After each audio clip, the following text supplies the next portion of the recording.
welcome to a new episode of D-Talk, the podcast series of the International Diabetes Federation. I'm your host, Phyllisa Deroze. In this episode, we will be talking about the challenges that children and adolescents living with diabetes can face in the school environment and what can be done to overcome them.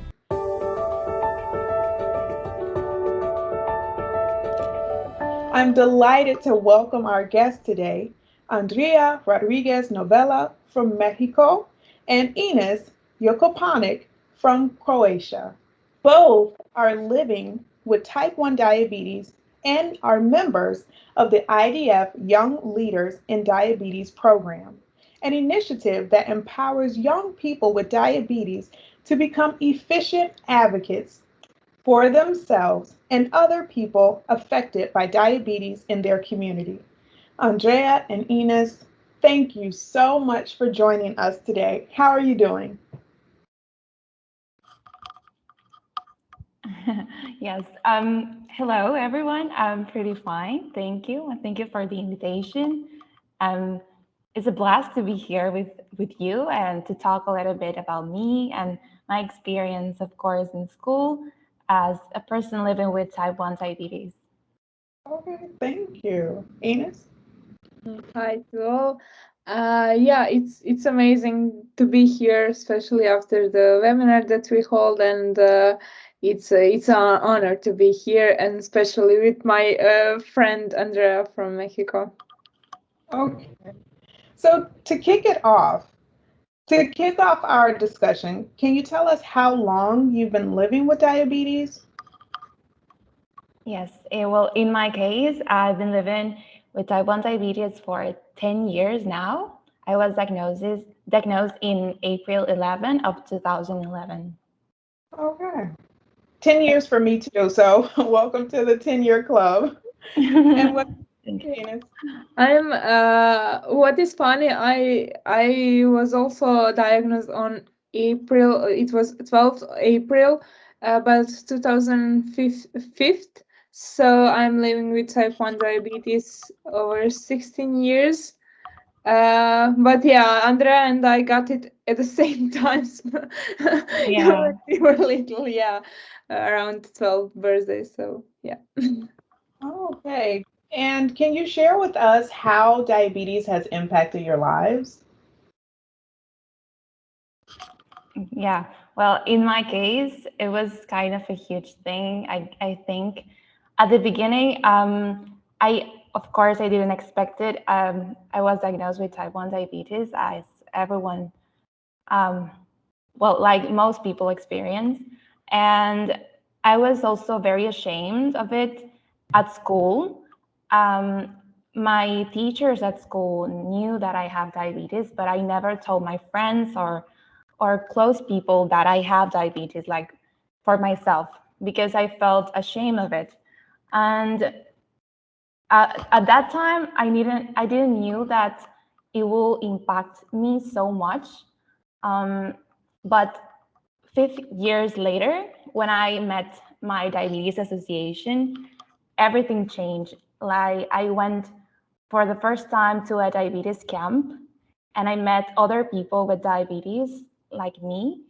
And I always tell my mom that this experience was like a changer because after the camp, I think I was a complete different person and I perceived diabetes in a very different way. And after that, I never felt like ashamed of sharing about my condition and talking about to others about how I live my diabetes and what I have to do. And it was the opposite. Like I was very excited to talk about my diabetes, and I was very excited that other people asked me about it. It really changed my life, I think. Oh, okay. Thank you for that. I'm going to come back to the camp, but I want to give Ines a chance to answer. How has diabetes impacted your life? The, on the first, yeah, of course, it was tears, and only tears, I think. But I think 1 month before I was diagnosed, I met a girl that have type 1 diabetes, and I was talking with her, and like it was, oh, I cannot eat this, I cannot eat this, but I'm living with it, and it's okay. It is going all of my life and everything. And at that time, I was eating like every 5 seconds, like really all the time. And I just remember that I was saying to her, like, oh my God, I could never live with something, what is called diabetes. And when my mom picked me up from school, it was Tuesday afternoon, and she sat me down in the car and told me, like, we are going to hospital, you have diabetes. And I was just like, oh my God, I will not eat anything. Like, what is going on? Like, is this karma or something that is chasing me? But in the hospital, I have met the mother of my friend from school. She was a nurse there, and she was my like main nurse in the hospital. And then she explained me everything. And at that time, I was like, okay, everybody knew that I went to hospital because it was in the middle of my class. And it was like, okay, I'm coming back. But how I got in the hospital, it was few days before my birthday. So all class came to hospital, to my room, and we were like celebrating the birthday with, of course, photo of a cake. So it was like at that time everybody knew that something is going on with me. And I think that was maybe one of the reasons why I was never shy about that. I couldn't I don't understand people who are shaming of it, because I was never ashamed of it. But when I'm like rolling like these parts of my life, when it was like few things that jump into it. And it was like, of course, that everybody knew that I have diabetes. And when I go to high school, I was like in the class, oh, I have type 1 diabetes, just that if I will lay down on something, you just need to give me sugar. And it was quite that. And also, like, diabetes came that when you meet the other people with diabetes, that is really like a life changer. Even for me, I wasn't shy, but it was like, oh my God, yeah, I'm the only one. But when you meet other people with diabetes and heard their stories, and see what they're doing and things like that, it really helped a lot. Oh, okay. Thank you very much for that. I have to say, every time I hear someone say they've been to a diabetes camp, I'm like, I want to go. Sign me up. I think both of you mentioned about feeling lonely, at some point. And if you can think back to being a student and in school and now having diabetes, what was that process like for your teachers, the staff, other classmates? You touched on it a little bit, but I'd like you to just focus on that sharing. How did the sharing process happen? Yeah, well, in my case, um, I was also at school. I wasn't a shy person in school, but after I was diagnosed with diabetes, my parents like took care of everything for me. Like they told teachers about my condition because, of course, they needed to know in case of an emergency. So, of course, they tell them like what I needed to do. So, in case of an emergency, I always had to go to the teachers because there were the only person that knew about my diabetes. But in case of my talking about my friends in school, it was difficult for me because I always had a very close relationship with them, but never to the point that I was comfortable about talking about what happened that time. I never knew why, but it happened that way. And at that time also I was a ballet dancer.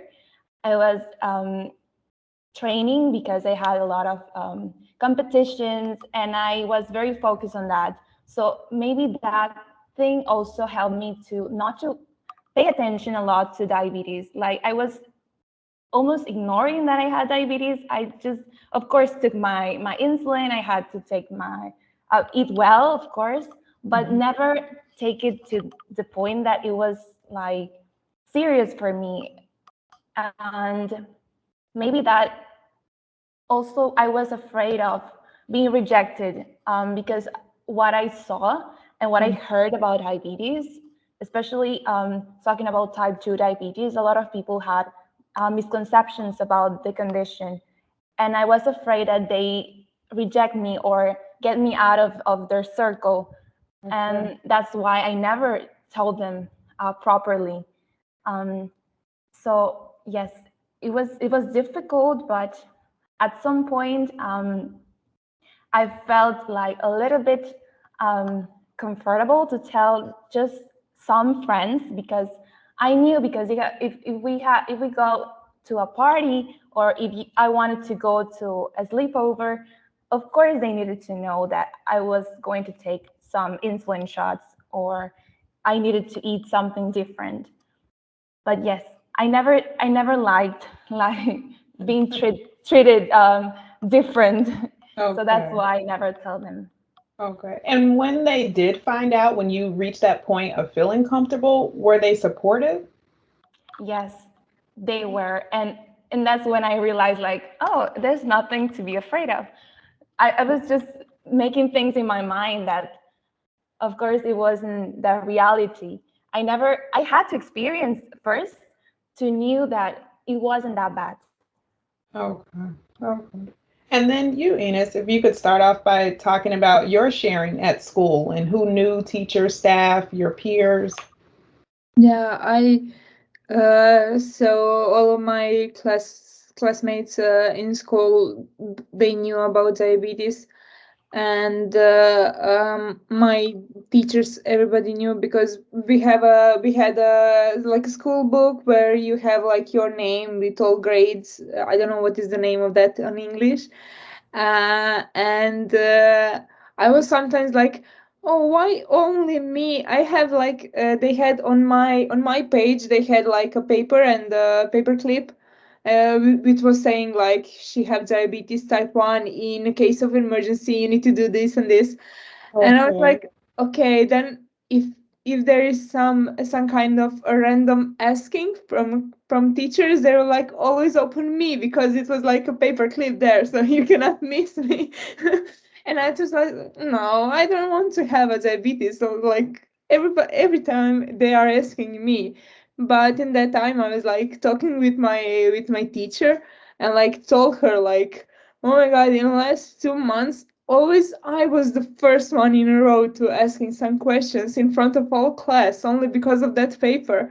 And then she said, okay, I will move the paper on the back, so if something happens, they will need to open that. Like everybody already know that you have diabetes. So that was like, every time when I had some problem, I was trying to figure it out with the talking. And even with my teachers and my classmates, of course I had some kind of like kidding in school, like for example, your sugar has dropped, but they're referring to the white sugar that you're putting in coffee or something like that. And things like that. But it never bothered me so much. uh, but with some teachers I had the conflicts, especially the ones who knew what is type 1, what is diabetes, but they were referring to the type 2 diabetes. So they were like, oh my god, my I don't know, grandfather is have diabetes. And I was Mhm. saying like, but this is not the same. Like, I know, like, what was your blood sugar when you woke up in the morning? And I was this is not the same. If now is like 12 o'clock, it's changed like already 3 times or something like that. So you cannot, like, this is not the same thing. And they were always no they she was always like, oh, she have diabetes, so she want to be like in the center, and she want to be like she wants to be in the center of attention, like everything needs to be around her. Because I was when my blood sugar was low, I was just starting to eat, like, you cannot stop me, I need to eat, like, this is my first aid. And then when one time I went out of my class, and she started to talking that to out loud to my classmates. And Mm. after they told me that, and I was like, but she cannot say that, like, no, it's not right. And Right. I think I was from always, I was like, fight for my right or something like that. I didn't understand that in that time. But next time I was like, I again had a hypo, and I needed to eat. And she starting to like grunging something, and I asked her like, what do you want to say? Like, say me, like, you need to say me. And then she started, and I yelled at her, and I told her that she cannot talk like that. And straight I went away from my class. It was the mathematics, and I was on the national competition in mathematics, so I knew mathematics, and she cannot do me anything. This was my, she cannot give me some bad air, because everybody knew that I cannot get one. I don't know, it's not A, it's E on English. And like, she cannot give me that because I know mathematics. And so it was some problems, and but I did figure it out. And since then she was like always very afraid of what she's saying. And I taught her what is the difference between type 1 and type 2. And from that point, she never said me anything. She was just asking, do you need to eat? Like, yes, I need to eat. Like, that's it. Okay, thank you so much. It's good to hear that you've always been an advocate. That's so important to advocate for ourselves. One of the questions I was going to ask you both were about a difficult time that you've had. So, thank you for sharing yours. Andrea, have you experienced as a student any difficulties, diabetes stigma, or discrimination?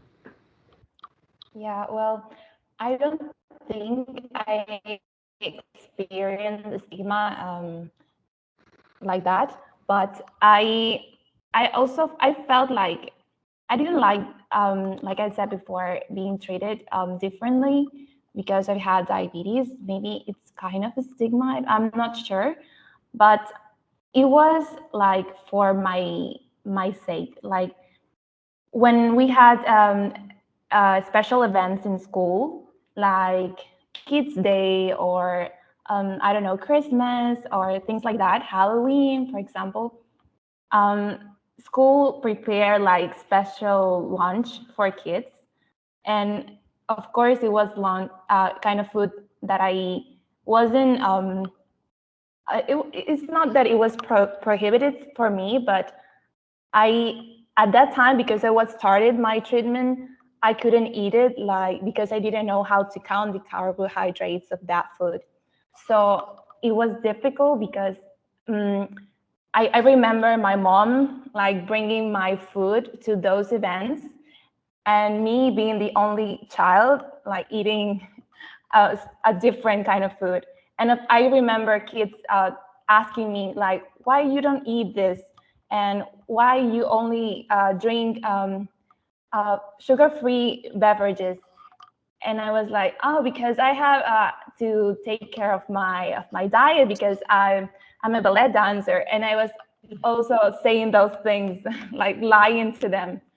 So maybe those things are the only ones that felt like kind of strange for me when I was in school.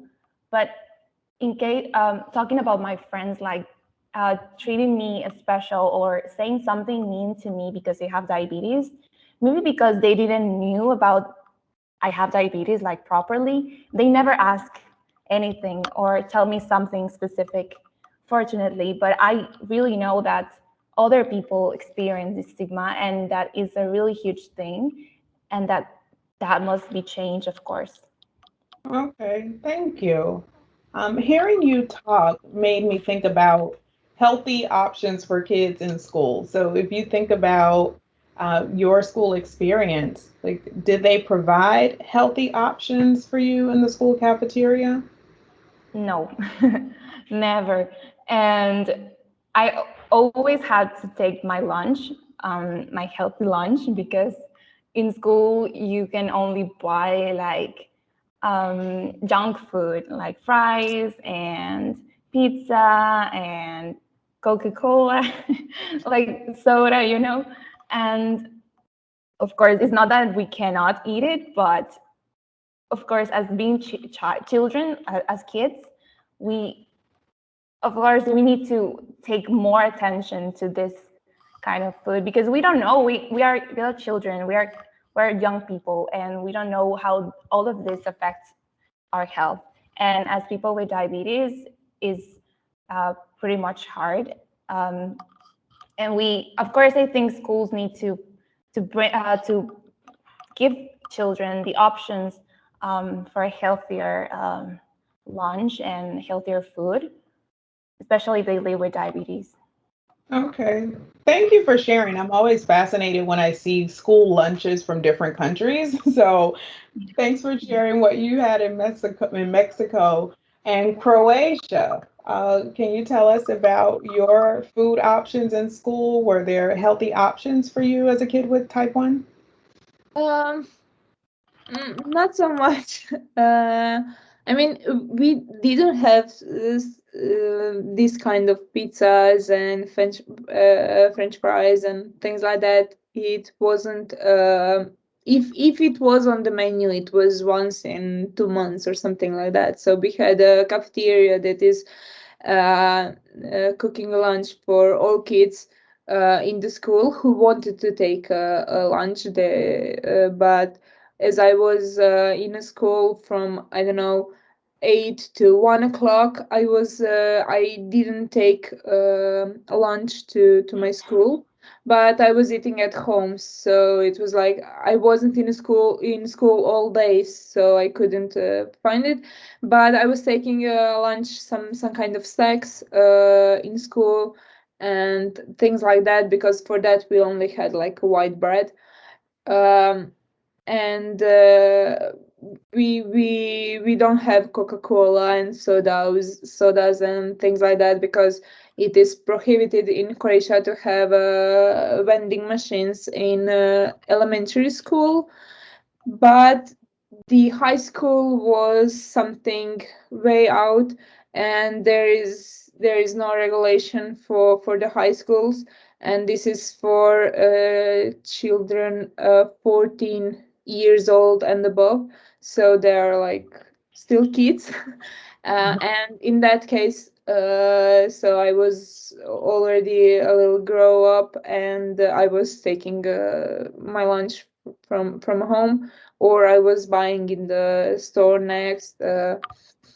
And it was some other things to take it, but sometimes you cannot choose what to eat, or if all class is going somewhere to take a eat, for example in some kind of McDonald's or something like that, in a fast food. It was like, should I say I don't want to go, or should I say I will eat something else? Like, it was always like what to say to show them that it's not even the healthy option for them, not Right. only for me. It was Yeah. like, yeah, I know that my blood sugar will rise and go down and everything after some things like that. But I was like always, why they are eating that? Like, why do they want to eat that? This is this is not eat, this is not a meal what you want to eat. So I had these kind of struggles when I didn't have time to cook my own lunch day before, or things like that. But it went okay. I just found out last week. I was talking with some mom. How did she preparing? How is she preparing a lunch for her kid? And she told me that she was going. So she's living in some small city, and she was going all around the city in each school to asking them, will are they willing to prepare some different kind of food for her kids. And the school, it was only one school that said, okay, we will take care of that. And she said, okay, it is on the other end of the city, but I will take my kid there. So now she's taking some different kinds of eat. So if, for example, they have a chicken and potato, she will get chicken and a lot of salad and potato made in some different way, or some other kinds of vegetable. But Mhm. so this is maybe some kind of what parents can do to check which school will be willing to do things like that, and to say them like, this is, for example, 100 grams of potato, or just that kids know how to deal with carbs. And yeah, it was something I was like, oh, I never thought of that. Well, thank you for sharing that story. As we all know, a healthy diet is important to diabetes management and prevention. And it seems like for both of you as students, it was a challenge. I'm curious to know, if you think about your life as a student with type 1 diabetes, what was the hardest thing you faced, or the biggest challenge that you've had? Um, okay, for me, I think I mentioned it a lot of times right now, but of course, not being able to talk about my diabetes and not being able to be free in that kind of way, like being able to, like just checking my blood sugar in front of my classmates without worrying that they will say something about me, or treating my hypoglycemia without being treated differently because I needed to go out of the classroom at that moment because I need to treat my hypo. Um, I think that was the hardest part, and not being able to, just be myself as a person with diabetes. I think that was the hardest part. Thank you for sharing. And Enos?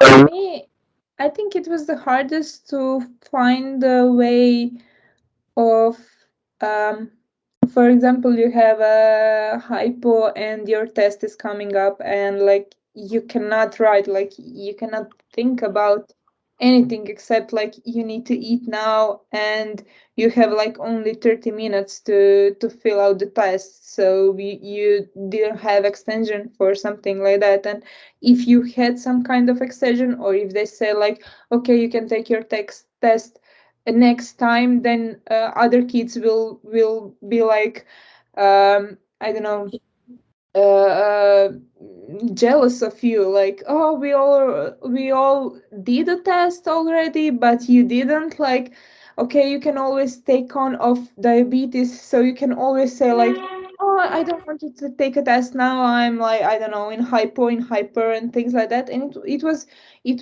very hard to find the balance when you really cannot do the test, and what other kids will say about that, because you didn't want to be the one that didn't write the test, or she have some benefits or things like that. So it was only, not only school, it was only also in college, when you need to miss your deadline to fill out some test, or any kind of this kind of stressful situation when you cannot control your blood sugar.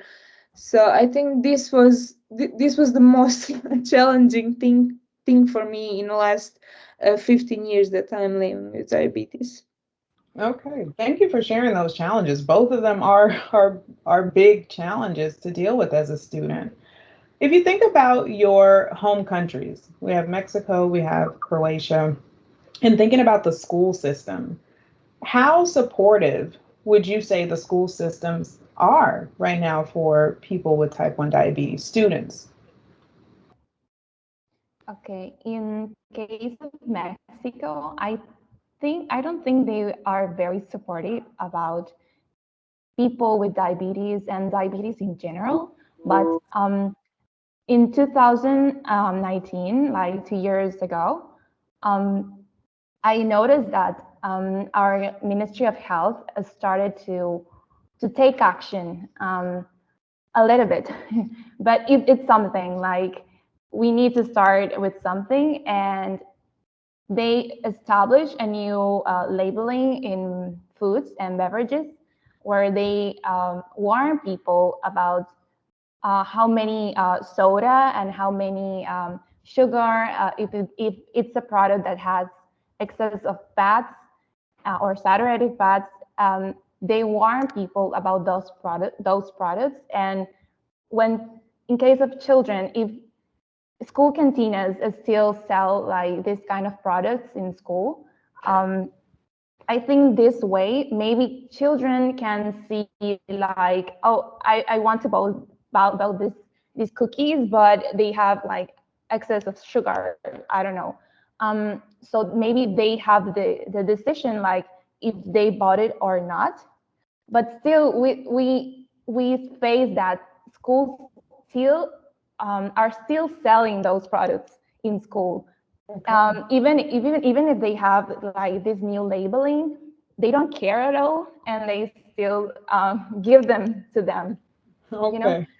so it's kind of it doesn't make sense, but okay, I'm seeing that there is something that they are starting to do, so it's something. Yeah. Okay. Okay. So that's Mexico, Croatia. In Croatia, I think it depends on the school how supportive they will be. So as I already said, like there is some schools that are willing to cook something different for your kid and give them something different to eat, what will be more appropriate for them. But still, there are some schools that don't even want to talk about diabetes. They don't want to like they don't care because you are like one in, I don't know, 100, 200, 300 kids. So it's like it's hard to balance, and it really needs to, you really like maybe need to check in which school you will go, no matter what, if I don't know, your dad or your grandfather was going in that school and at that time it was great. But as we are saying on the healthier options, what and the things that government did in Croatia a few years ago, they started a campaign, healthy living, and they got some guidelines for the schools, what they need to, how the meal for kids needs to look like. And but oftenly that there is a lot of bread. I mean, it's a whole grain bread, but still it's a bread. It's a lot of carbs, and as we are there, we are calling ourselves as a sandwich nation. So like in Croatia, for everything that you're doing when you're going on the trip and everything, you will take your sandwich, no matter how the sandwich will look, but it will look like a sandwich. So there's a lot of options for things like that, but they're not they don't have anything for, I don't know, people with celiac condition, or for people with diabetes with less carbs.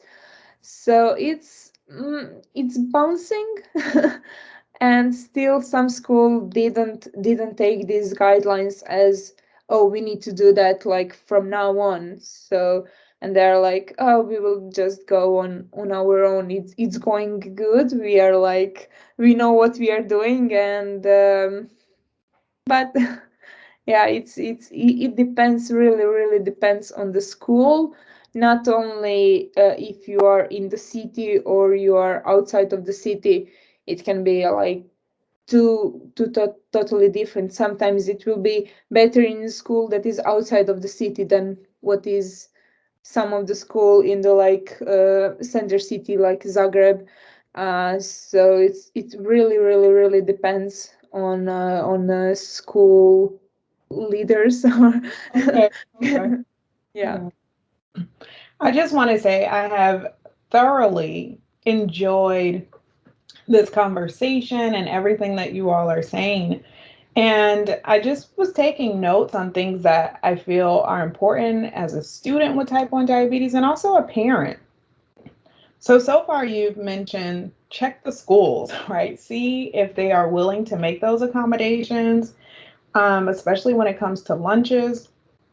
Also mentioning testing during hypos, making sure that there is a clause for students where they get extended time, and then making sure teachers understand the condition.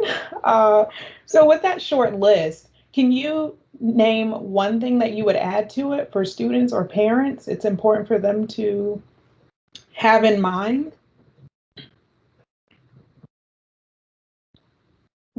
Okay, interesting question. Yeah. So maybe there are a lot of things that school and parents need to check. Um, in I think I will add maybe I'm not sure. I had something in mind, but um, maybe Ines, can you want to go first? Yeah.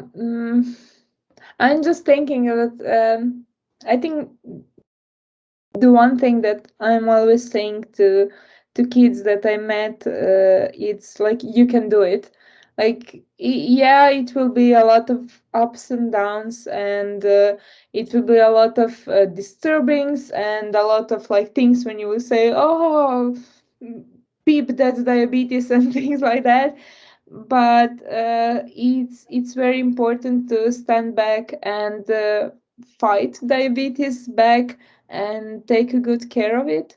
And we had some workshop with kids, and I was asking them like, what do you want to say to someone who was diagnosed in school, in school age, and they're coming back to school, like, what do you want to recommend to them? And the one girl said like, if you have a hypo, you need to eat. So no matter what you are doing or anything that you're doing, even if your teacher will say that you will get kicked off her class or anything, you need to eat, and that is the right choice. So this is something that really parents need to understand, that usually their kids understand the situation, and sometimes they will fight for themselves. So maybe just to allow them to be themselves, especially if everybody knows that she or he have diabetes, and just like let it go. And because yeah, they can do it, you can do it as a parent. And yeah, it is a motto, you can do it and it's okay. Okay. Andrea, you have one thing you'd add? Yeah, yeah. I was thinking now, and I was thinking about the thing that we all call diabetes burnout, and that is very common when we have kids and adolescents that are facing that transition between being a kid and going to high school and preparing for life. I think this is something that happened to me, like facing a lot of challenges as adolescent. Of course, my body's changing, I am changing, I'm finding my identity, and adding that I have diabetes, of course, is difficult. And I also heard this situation a lot during diabetes camps, and kids that were worried about how people how they could prepare for good, like when they go out to to society, not just in school. Right. um, like they need to be prepared for what is coming. And I think parents should also take in consideration like mental health in school, of course, and ask them like how they feel in school, if they feel like their teachers comprehend about their conditions, if they are facing some kind of stigma in school, because maybe they don't tell them and they just keep silence, and this is when problems get worse. So I think this is very important to take in consideration. And like parents talk to teachers, like how they can help and how they can bring more attention to diabetes in school. Okay, thank you both for that. And for those who are listening and want more resources, I do want to say the Kids and Diabetes in Schools project was initiated by IDF, the International Society of Pediatric and Adolescent Diabetes, ISPAD, and Sanofi to bring diabetes educations to schools to tackle diabetes related stigma and promote healthy lifestyles to address the preventable risk factors for type 2 diabetes. A selection of kids' resources are available for students, teachers, and other school staff to use to inform diabetes awareness activities in the classroom. Visit kids.idf.org to learn more about the program and access these resources. Thank you so much, Andrea and Ines, for this stimulating conversation today. We've heard a lot of useful insights from you. I have my notes that I'll be sharing with other people. I'm sure our listeners have found valuable information in everything that you've said, especially hearing about how things are in Mexico and Croatia and around the world. Before we close, can I ask you to share where listeners can find you on social media if they have any follow up questions?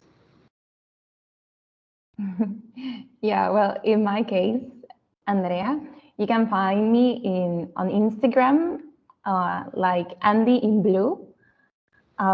In this page, I share about my experience as a person with diabetes. And also, I have a platform. Well, it's my diabetes project called Diabetes Through Art, where I invite people to share about their condition, about their diabetes, their struggles, and how they face the situation, of course, in our country and around the world. So you can find us also like that, Diabetes Through Art, on Facebook and on Instagram. Okay. And me, yeah, it's a little bit difficult, but yeah, you can find me on my Instagram account. I think you can write Ines Jakopanec, and you will find it. But the nickname is Ineska Neka. It is NAKA, something like that. Yeah, and this is something where, like, of course, you can ask me everything. If you don't find it there, you can send a request to my local association that also I'm leading with my colleagues, and this is like a Zagreb diabetes, so it's ZG diabetes. So maybe it's easier to to find it out. Okay, well, thank you both. That's all for this episode. Thanks for listening, and make sure to join us for a brand new episode of D-Talk and Conversations in Diabetes brought to you by the International Diabetes Federation.